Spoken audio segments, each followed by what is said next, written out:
Imfashanyo igizwe n'ibisakazo, amabati n'amahema, ibikoresho vyo mu nzu bitandukanye, ibifungurwa bitandukanye hamwe n'ibitungwa, impene imwe n'inkoko imwe. Iyo mfashanyo yose ifise agaciro k'imiliyoni zirenga 4 niyo yahawe imiryango 40 ya bamwe mu bononewe ivyabo nimvura ivanze urubura n'umuyaga yaguye muri nzero uyu mwaka ku mutumba Ruhagarika turi muri commune Buganda y'intara ya Cibitoke.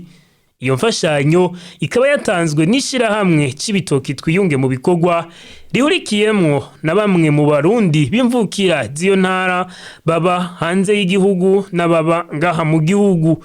Leopold Hakizimana yaserukiye iryo shirahamwe aratubwira ico bisunze mu gutora abaronka iyo mfashanyo. Kindi turetse kubafasha hariho ikintu cyo bita mu Gifaransa usansibiriza abandi kubyerekeye gufashanya, kuko gufashanya ni ikintu kuri twebwe dushira imbere. Hanyuma yindi ntumbero dufise nayo kugira ngo abantu bari hanze canke bari mu gihugu hagati bamenye yuko gufashanya ari ikintu kiri imbere.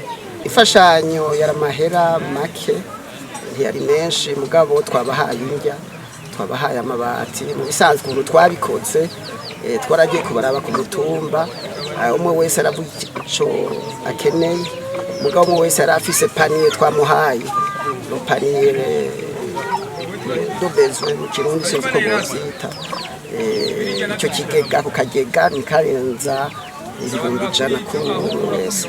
Hanyuma muri ayo mahera y'imfashanyo bose baratwandikiye icyo bakeneye. Amatwara badusabye umuceri, badusabye ibigori, mwabonye ko hano wadusabye impene n'ubundi yadusabye inkoko.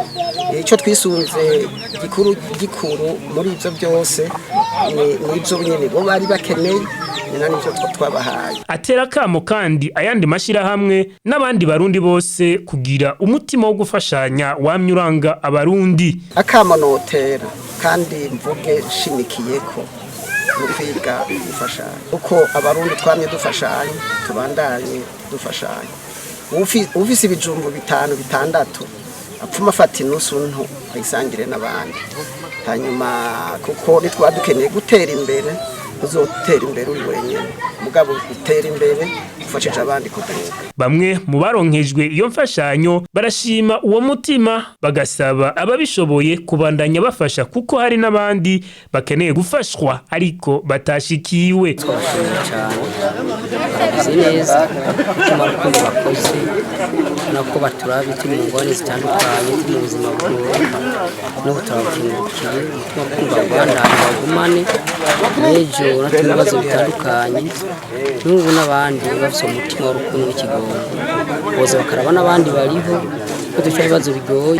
Amabati niyo nayo nasabye, saba n'ibiro 5 by'ibiharage byo gutera, saba n'inkoko yo kugira norore, saba n'amasahani 2. Nibyo naronkejwe.